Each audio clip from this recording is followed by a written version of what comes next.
Hi students, MLT first year microbiology and pathology subject. Today we discuss about the anaerobical culture methods. Today topic is anaerobic culture methods.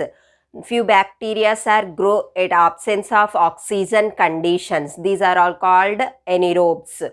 సూక్ష్మజీవులు అనే బ్యాక్టీరియాల్ అనేవి రెండు రకాలుగా ఉంటాయి. ఏరోబ్స్ మరియు ఎనిరోబ్స్ అంటాం. ఏరోబ్స్ అంటే ఆక్సిజన్ సమక్షంలో పెరిగే వాటిని ఏరోబ్స్ అంటాం. వాటి పెరుగుదలకు ఆక్సిజన్ అవసరం లేని వాటిని ఎనిరోబ్స్ అంటాం. అంటే ఆక్సిజన్ లేని కండిషన్లో పెరిగే బ్యాక్టీరియాలను మనం ఎనిరోబ్స్ అంటాం. కొన్ని బ్యాక్టీరియాల పెరుగుదలకి ఆక్సిజన్ అవసరం ఉంటుంది. ఆ ఆక్సిజన్ సమక్షంలో పెరిగే బ్యాక్టీరియాలను మనం ఏరోబ్స్ అంటాం.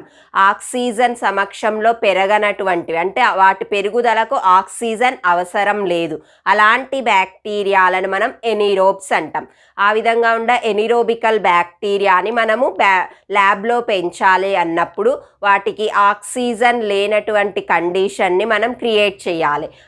అవి ఎలాంటి మెథడ్స్ అనేవి ఈరోజు చూద్దాం. Today topic is about anaerobic culture methods. Anaerobic bacteria grow only in the absence of oxygen condition. అంటే ఆక్సిజన్ లేనటువంటి కండిషన్లో పెరిగే బ్యాక్టీరియాలను మనం ఎనిరోబ్స్ అంటాం. Anaerobic bacteria grow only in the absence of oxygen condition. Few bacteria grow at presence of oxygen condition is known as aerobes. In presence of absence of oxygen conditions, these are anaerobes. Anaerobic conditions can be established or created by various methods. మరి anaerobic కండిషన్స్ని మనం create చెయ్యాలి అంటే సృష్టించాలి. Oxygen ఉండకూడదు. అవి ఆ బ్యాక్టీరియాలు పెరగాలంటే అక్కడ ఆక్సిజన్ ఉండొద్దు. అంటే ఆక్సిజన్ని తొలగించే పద్ధతులు, ఆక్సిజన్ని తొలగించి ఆ బ్యాక్టీరియాలను పెంచడమే anaerobic culture methods or anaerobical bacterial cultivation. Okay, different methods ఏంటి అంటే candle jar method. First one ఏంటిది? Candle jar method. Second gas pack method. And the third one is McIntosh and Fildes jar. Fourth one is pyrogallic acid method. These various methods are creates the anaerobical conditions for growth of anaerobical bacteria. Anaerobic bacteria grow only in the absence of oxygen condition. So we establish the anaerobic conditions or anaerobiosis by different methods. మనము ల్యాబ్లో బ్యాక్టీరియాలను పెంచాలి, ప్రయోగశాలలో బ్యాక్టీరియాలను పెంచాలంటే ఉపయోగించే పదార్థాన్ని మనము media లేదా మాధ్యమము అంటాము. మీడియా అంటే బ్యాక్టీరియా పెరుగుదలకు అవసరమైన పోషక విలువలను కలిగి ఉన్న పదార్థాన్ని మనం మీడియా అంటాం. అలాంటి మీడియాలను ఉపయోగించి మనం బ్యాక్టీరియాలను పెంచుతాం. మీడియాలు అనేవి రెండు రకాలుగా ఉంటాయి. సాలిడ్ మీడియా ఉంటుంది, లిక్విడ్ మీడియా ఉంటుంది. ఘన రూపంలో ఉండేది సాలిడ్ మీడియా, ద్రవ రూపంలో ఉండేది లిక్విడ్ మీడియా. ఘన రూపంలో ఉండే మీడియాకి ఎగ్జాంపుల్ న్యూట్రియంట్ అగార్. ద్రవ రూపంలో ఉండేదానికి ఎగ్జాంపుల్ న్యూట్రియంట్ బ్రాత్. న్యూట్రియంట్ అగార్ మరియు న్యూట్రియంట్ బ్రాత్లను ఉపయోగించి మనము బ్యాక్టీరియాలను మైక్రోబయాలజీ ల్యాబొరేటరీలో పెంచుతాము. మరి ఆ బ్యాక్టీరియాలను పెంచాలంటే వాటికి ఉపయోగించే ఉంటున్నాయి. వాటిని agar plates or petri dishes, petri plates అంటాం. వీటిని ఏమంటాం? పెట్రీ ప్లేట్స్ అంటాం. Petri dishes or petri plates. అదే లిక్విడ్ మీడియా అయితే ద్రవ రూపంలో ఉన్న వాటిని మనం టెస్ట్ ట్యూబ్స్లో తీసుకుంటాం. ఘన రూపంలో ఉన్న మీడియాని మనం పెట్రీ డిషెస్లో తీసుకుంటాం. ద్రవ రూపంలో ఉన్నదాన్ని టెస్ట్ ట్యూబ్స్లో తీసుకుంటాం. బ్యాక్టీరియా పెరుగుదలకు ఉపయోగించే పదార్థాన్ని మనము మీడియా అంటాం. అలాంటి మీడియాని మనము అంటే అగార్ అంటే ఏంటిది? గట్టి పరిచే పదార్థాన్ని అగార్ అంటాం. లిక్విడ్గా ఉన్నదాన్ని సాలిడ్గా మార్చేది అగార్. అలాంటి న్యూట్రియంట్ అగార్ని మనం ఇక్కడ పెట్రీ డిషెస్లో తీసుకుంటాం అన్నట్టు. ద ఫస్ట్ మెథడ్ ఏంటిది? Candle jar method. Candle jar మెథడ్లో ఏంటిదంటే మనం ఫస్ట్ ఒక జార్ తీసుకోవాలి, ఒక గ్లాస్ జార్ తీసుకొని అందులో కల్చర్ ప్లేట్స్ తీసుకోవాలి. అంటే ఇక్కడ ఏంటిది, బ్యాక్టీరియాని మనం ఈ ప్లేట్స్ పైకి ఇనాక్యులేట్ చేస్తాం. ఇక్కడ ఏముంటుంది, న్యూట్రియంట్ అగార్ ఉంటుంది. ఆ ప్లేట్లలో ఏముంటుంది, న్యూట్రియంట్ అగార్ ఉంటుంది. ఆ అగార్ పైకి మనము బ్యాక్టీరియాని ఇనాక్యులేట్ చేస్తాం, స్ట్రీక్ చేస్తాం అన్నట్టు. అప్పుడు అక్కడ ఉన్న న్యూట్రియంట్ అగార్ను ఉపయోగించుకొని బ్యాక్టీరియా పెరుగుతుంది. మరి ఆ బ్యాక్టీరియా పెరగాలంటే పోషకాలు కాకుండా ఇంకేముండాలి, ఆక్సిజన్ ఉండకూడదు. ఇలాంటి బ్యాక్టీరియాలు పెరగాలంటే ఏముండకూడదు, ఆక్సిజన్ ఉండకూడదు. అంటే ఆ జార్ లోపల ఉన్న ఆక్సిజన్ని మొత్తాన్ని మనము తొలగించాలి. మరి ఏ విధంగా అన్నప్పుడు కల్చర్ ప్లేట్స్ తీసుకుంటాం. ఈ కల్చర్ ప్లేట్స్లో ఏముంటుంది, బ్యాక్టీరియా ఉంటుంది. ఈ బ్యాక్టీరియా పెరగాలి అన్నప్పుడు మనం ఏం చేయాలి, ఫస్ట్ క్యాండిల్ తీసుకుంటాం. ఈ గ్లాస్ లోపల ఏం చేస్తాం, క్యాండిల్ తీసుకొని క్యాండిల్ని వెలిగిస్తాం. వెలిగించిన తర్వాత ఈ లిడ్ని క్లోజ్ చేస్తాం. క్లోజ్ చేసిన తర్వాత ఏమవుతుంది, క్యాండిల్ వెలగాలంటే క్యాండిల్ ఈ జార్ లోపల ఏముండాలి, ఆక్సిజన్ ఉండాలి.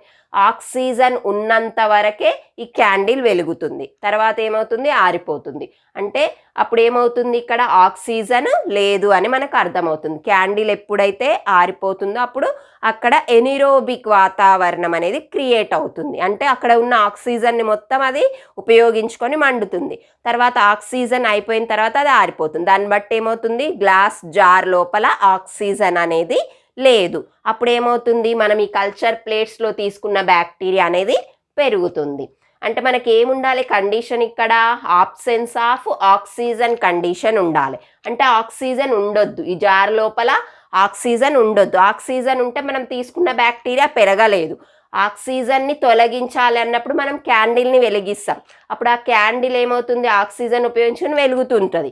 తర్వాత ఏమవుతుంది, ఆక్సిజన్ మొత్తం అయిపోయిన తర్వాత క్యాండిల్ ఆరిపోతుంది. అంటే మనకేమర్థమవుతుంది, జార్ లోపల ఆక్సిజన్ లేదు అనేది తెలుస్తుంది. అప్పుడు ఈ బ్యాక్టీరియా అనేది పెరుగుతుంది. అదే candle jar method. First method ఏంటిది, క్యాండిల్ జార్ మెథడ్. ఒక గ్లాస్ జార్ని తీసుకొని అందులో మనం బ్యాక్టీరియాలను పెంచాలనుకున్న బ్యాక్టీరియాలను మనం కల్చర్ ప్లేట్స్లో తీసుకుంటాం. ఆ బ్యాక్టీరియా తర్వాత ఏం చేస్తాం, మనం క్యాండిల్ వెలుగుతున్న క్యాండిల్ ఉంచినప్పుడు ఆక్సిజన్ అంతా ఉపయోగించుకొని క్యాండిల్ వెలుగుతుంది. తర్వాత క్యాండిల్ ఆరిపోతుంది. అప్పుడు మనకి ఈ గ్లాస్ లోపల ఎనిరోబిక్ కండిషన్ అనేది క్రియేట్ అవుతుంది. అప్పుడు ఇక్కడ మనం తీసుకున్న ఎనిరోబిక్ బ్యాక్టీరియా అనేది పెరుగుతుంది. అంటే మనకి ఇక్కడ కావాల్సింది ఏంటిది, ఆక్సిజన్ని రిమూవ్ చేయడం. అది first method, candle jar method. Next second method ఏంటిది, గ్యాస్ ప్యాక్ మెథడ్. ఈ గ్యాస్ ప్యాక్ అనేవి మనకి కమర్షియల్గా అవైలబుల్గా ఉండే కిట్స్. మనకు ఆ ప్యాకెట్స్ అనేవి, గ్యాస్ ప్యాకెట్స్ అనేవి అవైలబుల్ ఉంటాయి. అందులో సోడియం కార్బోనేట్స్, బైకార్బోనేట్స్ అనేవి కలిగి ఉన్న ప్యాకెట్ అనేది కమర్షియల్గా అంటే మార్కెట్లో అవైలబుల్గా ఉంటుంది. అలాంటి ప్యాకెట్స్ని మనము వాటర్లో డిప్ చేయాలి. ఆ ప్యాకెట్స్ని వాటర్లో డిప్ చేసి ఒక జార్లో పెట్టేయాలి. ఇది గ్యాస్ ప్యాక్. ఈ ప్యాకెట్స్ అవైలబుల్గా ఉంటాయి, వాటికి వాటర్ యాడ్ చేసి ఇందులో పెట్టేసాము ఒక గ్లాస్ జార్లో. ఆ గ్లాస్ జార్లో ఇంకేమున్నాయి, కల్చర్ ప్లేట్స్ ఉన్నాయి. అంటే బ్యాక్టీరియాని కలిగి ఉన్న అగార్ ప్లేట్స్ ఉన్నాయి. మరి బ్యాక్టీరియా పెరగాలంటే దీని లోపల ఏముండకూడదు, ఆక్సిజన్ ఉండకూడదు అన్నప్పుడు ఇక్కడ గ్యాస్ ప్యాక్కి మనం ఏం కలిపినాం, వాటర్ అనేది చేసినాం కదా. అప్పుడు ఇక్కడ ఏమవుతుంది అంటే ఇదంతా అక్కడ ఉన్న ఆక్సిజన్ అవన్నీ కూడా అది అబ్జర్వ్ చేసేసుకుంటుంది. అప్పుడు మనకి ఎనిరోబిక్ వాతావరణం అనేది క్రియేట్ అవుతుంది. అది గ్యాస్ ప్యాక్ మెథడ్. ఇది అబ్జర్వ్ చేసేసుకుంటుంది అన్నట్టు ఇక్కడ ఉన్న ఆక్సిజన్ మొత్తాన్ని. ఆ విధంగా మనకి ఎనిరోబిక్ కండిషన్ అనేది క్రియేట్ అవుతుంది. అది గ్యాస్ ప్యాక్ మెథడ్.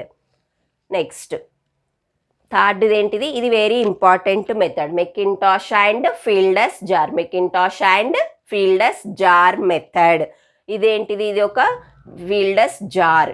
దీంట్లో ఏముంటుంది అంటే 2 ట్యూబ్స్ ఉంటాయి, 2 రకాల ట్యూబ్స్ ఉంటాయి. ఇన్లెట్, అవుట్లెట్ ట్యూబ్స్ అనేది కనెక్ట్ అయి ఉంటుంది. ఇన్లెట్, అవుట్లెట్ అంటే లోపలికి ఏమైనా పంపించడానికి ఉపయోగించేది ఇన్లెట్, లోపల ఉన్నాయి బయటికి పంపించేది అవుట్లెట్ అంటాం. ఈ విధంగా రెండు రకాల ట్యూబ్స్ అనేది ఈ జార్కి కనెక్ట్ అయి ఉంటుంది.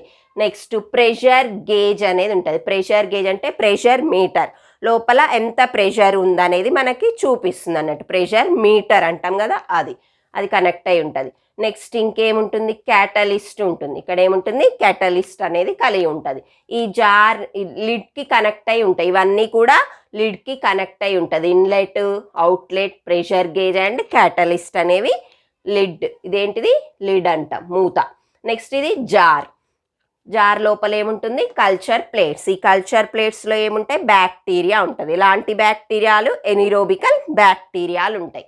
దానికోసం ఫస్ట్ ఏం చేసామంటే ఇన్లెట్ నుంచి మనము హైడ్రోజన్ గ్యాస్ని పంప్ చేస్తాం. ఏం పంప్ చేస్తాం, హైడ్రోజన్ గ్యాస్ని పంప్ చేస్తాం. అప్పుడు ఈ జార్ లోపల ఉన్న ఆక్సిజన్ ఉంటుంది కదా, ఈ హైడ్రోజన్ తోటి కలిసి H2Oగా మారుతుంది, వాటర్గా ఫామ్ అవుతుంది అన్నట్టు. ఆ విధంగా ఆక్సిజన్ మొత్తం కూడా రిమూవ్ అవుతుంది. మనము ఏం పంప్ చేస్తున్నాం, హైడ్రోజన్ గ్యాస్ని. అప్పుడు లోపల ఉన్న ఆక్సిజన్ హైడ్రోజన్ తోటి కలిసి H2Oగా మారుతుంది. అప్పుడు మనకి ఎనిరోబిక్ వాతావరణం అనేది క్రియేట్ అవుతుంది. మరి ఇవి కంబైన్ కావాలంటే ఏం ఉపయోగిస్తున్నాం, ఇక్కడ క్యాటలిస్ట్ అనేది ఉపయోగిస్తున్నాం. ఈ క్యాటలిస్ట్ అనేది ఎలక్ట్రికల్గా హీట్ అవుతుంది. హీట్ అయినప్పుడు ఈ హైడ్రోజన్ ఆక్సిజన్ అనేది కలుస్తుంది. ఇది అవుట్లెట్ అనేది వ్యాక్యూమ్ పంప్ కోసం ఉపయోగిస్తాం.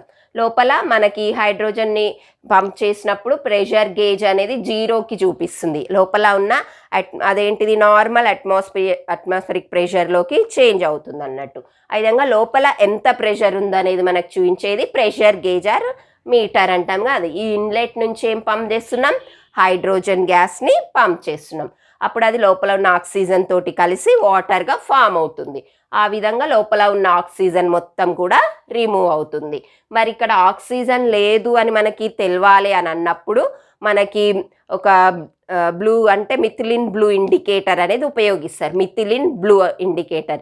ఆ ఇండికేటర్ని దీని లోపల పెట్టేస్తాం. పెట్టినప్పుడు అది బ్లూ కలర్గా ఉంటుంది. తర్వాత ఏమవుతుంది, అది వైట్ కలర్లోకి మారిపోతుంది. ఆ విధంగా మనం ఇండికేటర్ని బట్టి అక్కడ ఉన్న ఆక్సిజన్ అనేది పూర్తిగా తొలగిపోయింది అనేది తెలుసుకోవచ్చు. అది మెకింటాష్ అండ్ ఫీల్డర్స్ జార్.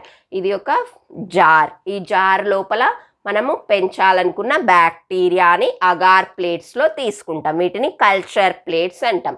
ఈ జార్కి అటాచ్ అయ్యి 2 ట్యూబ్స్ ఉంటాయి. First inlet and second outlet tubes అనేవి ఉంటాయి.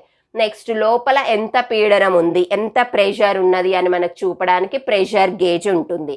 నెక్స్ట్ ఈ హైడ్రోజన్ ఆక్సిజన్ కలవడానికి నెక్స్ట్ ఈ క్యాటలిస్ట్ అనేది ఉపయోగపడుతుంది. క్యాటలిస్ట్ అనేది లిడ్కి అటాచ్ అయి ఉంటుంది. ఈ ఇన్లెట్ ద్వారా హైడ్రోజన్ పంపినప్పుడు లోపల ఉన్న ఆక్సిజన్ తోటి కలిసి H2Oగా మారి మనకి ఎనిరోబిక్ కండిషన్ని క్రియేట్ చేస్తుంది. ఆ విధంగా ఎనిరోబిక్ బ్యాక్టీరియా అనేది పెరుగుతుంది. అది McIntosh and Fielders jar. Next last one ఏంటిది, pyrogallic acid method. The fourth method of anaerobic conditions is pyrogallic acid method. ఈ పైరోగాలిక్ ఆమ్ల పద్ధతి ద్వారా మనము ఎనిరోబిక్ వాతావరణాన్ని క్రియేట్ చేయొచ్చు. అంటే మనకి ఇక్కడ ఏంటిది, ఆక్సిజన్ని తొలగించడం. ఆ ఆక్సిజన్ని తొలగించడానికి మనం డిఫరెంట్ మెథడ్స్ అనేవి ఉపయోగిస్తున్నాం. ఏంటిది, అది పైరోగాలిక్ యాసిడ్ మెథడ్. ఫస్ట్ ఏం తీసుకోవాలి, అగార్ స్లాంట్ తీసుకోవాలి. అగార్ స్లాంట్ అంటే న్యూట్రియంట్ అగార్, అంటే ఘన రూపంలో ఉన్నది ఏంటిది, న్యూట్రియంట్ అగార్. అది వేడిగా ఉన్నప్పుడు ద్రవ రూపంలో ఉంటుంది, చల్లారినప్పుడు ఘన రూపంలోకి మారుతుంది. అంటే హాట్ కండిషన్లో ఉన్నప్పుడు లిక్విడ్గా ఉంటుంది, చల్లారిన తర్వాత కూల్ అయిన తర్వాత సాలిడ్గా మారుతుంది. అంటే హాట్ కండిషన్లో ఉన్నప్పుడే మనం టెస్ట్ ట్యూబ్లోకి న్యూట్రియంట్ అగార్ని తీసుకొని స్లాంటింగ్ పొజిషన్లో ఉంచాలి, అంటే క్రాస్గా పెట్టాలి. అప్పుడు తర్వాత చల్లారిన తర్వాత చూస్తే మనకి స్లాంట్స్ అనేవి ఏర్పడతాయి. వాటిని ఏమంటాం, అగార్ స్లాంట్ అంటాం. ఆ అగార్ స్లాంట్ పైకి బ్యాక్టీరియాని మనం ఇనాక్యులేట్ చేసాం, బ్యాక్టీరియాని ట్రాన్స్ఫర్ చేసాం అన్నట్టు. వీటిని ఏమంటాం, అగార్ స్లాంట్ అంటాం. ఈ అగార్ స్లాంట్స్ని దేంతో క్లోజ్ చేస్తున్నాం, కాటన్ ప్లగ్ అంటాం. కాటన్ని రోల్ చేసి ఆ టెస్ట్ ట్యూబ్లోకి పెట్టడాన్ని ఏమంటాం, కాటన్ ప్లగ్గింగ్ అంటాం. ఆ కాటన్ ప్లగ్ అనేది పెట్టేయాలి. ఈ అగార్ స్లాంట్లో ఏముంటుంది, బ్యాక్టీరియా ఉంటుంది. ఏముంటుంది, బ్యాక్టీరియా. ఎలాంటి బ్యాక్టీరియా, ఎనిరోబిక్ బ్యాక్టీరియా ఉంటుంది. నెక్స్ట్ ఈ కాటన్ ప్లగ్ని ఒక గ్లాస్ రాడ్ తోటి లోపలికి నెట్టేయాలి. గ్లాస్ రాడ్ తీసుకొని దాన్ని లోపలికి పుష్ చేసినప్పుడు ఆ కాటన్ అనేది ది స్లాంట్ పైకి వెళ్తుంది. అంటే స్లాంట్కి టచ్ కావద్దు, కొంచెం పైకి ఉంచాలి. తర్వాత కాటన్ పైన పైరోగాలిక్ యాసిడ్ క్రిస్టల్స్ని తీసుకోవాలి. పైరోగాలిక్ యాసిడ్ క్రిస్టల్స్ తీసుకొని దానిపైన NaOH ద్రావణం తీసుకోవాలి, సోడియం హైడ్రాక్సైడ్ ద్రావణం తీసుకోవాలి. తీసుకొని దాన్ని రబ్బర్ స్టాపర్ తోటి క్లోజ్ చేయాలి. రబ్బర్ స్టాపర్ని టైట్గా క్లోజ్ చేసేయాలి. ఫస్ట్ ఏం తీసుకుంటున్నాం, agar slant. We take agar slant and it is closed with the cotton plug, and this cotton plug is inserted by the glass rod into the tube. After that we take pyrogalic acid crystals and then sodium hydroxide solution. First pyrogallic acid crystals తీసుకున్నాం, దానిపైన sodium hydroxide తీసుకుని దీన్ని rubber stopper తోటి close చేసాం. Close చేసిన తర్వాత దాన్ని inverted పొజిషన్లోకి పెట్టేయాలి, అంటే తిప్పి పెట్టేయాలి. ఆ టెస్ట్ ట్యూబ్స్ని ఏం చేయాలి, ఇన్వర్టెడ్ పొజిషన్లో ఉంచాలి. అప్పుడు ఏమవుతుంది అంటే ఈ పైరోగాలిక్ యాసిడ్ NaOH అనేది ఇక్కడ ఆక్సిజన్ని మొత్తాన్ని అబ్జర్వ్ చేసుకుంటుంది. వాటి మధ్యలో రియాక్షన్ జరిగి కెమికల్ రియాక్షన్ అనేది జరిగి అక్కడ ఉన్న ఆ టెస్ట్ ట్యూబ్స్లో ఉన్న ఆక్సిజన్ మొత్తాన్ని కూడా అవి అబ్జర్వ్ చేసుకుంటాయి. అప్పుడు అక్కడ ఆక్సిజన్ అనేది లేకుండా ఉంటుంది. అప్పుడు ఆ ఎనీరోబిక్ బ్యాక్టీరియా అనేది పెరుగుతుంది.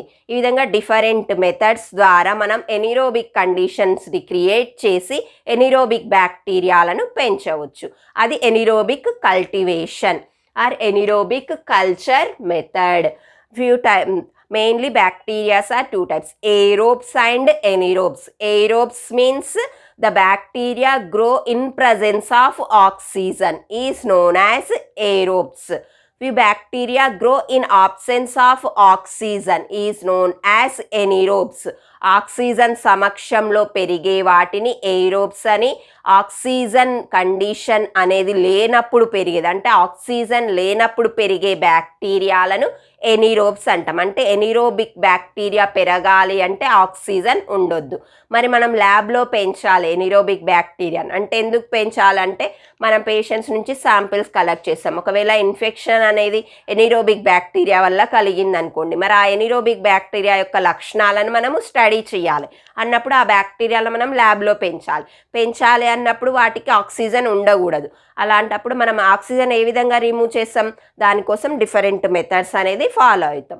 అది anaerobic bacteria grow only in the absence of oxygen condition. These anaerobic conditions can be established or created by various methods. The first method is candle jar method. In that we take culture plates on a glass jar and we put a candle and lighten the candle. This candle is lighting when use the oxygen. After oxygen absence the candle is అంటే light candle అనేది వెలగదు, అప్పుడు అక్కడ oxygen లేదనేది మనకు తెలుస్తుంది. Next gas pack method. ఈ gas packs అనేవి అవైలబుల్గా ఉంటవి. ఈ ప్యాక్ అనేది మనం ఈ జార్లో పెట్టినప్పుడు అది ఆక్సిజన్ని అబ్జర్బ్ చేసేసుకుంటుంది. నెక్స్ట్ మెకింటాష్ అండ్ ఫీల్డర్స్ జార్లో మనకి ఇన్లెట్ అవుట్లెట్ ఉంటుంది. దీని నుంచి హైడ్రోజన్ పంప్ చేసినప్పుడు లోపల ఉన్న ఆక్సిజన్ తోటి కలిసిపోయి H2Oగా మారి ఎనీరోబిక్ వాతావరణాన్ని క్రియేట్ చేస్తుంది. The last method is pyrogalic acid method. These four methods are useful for creation of the anaerobic conditions for growth of anaerobic bacteria. Okay.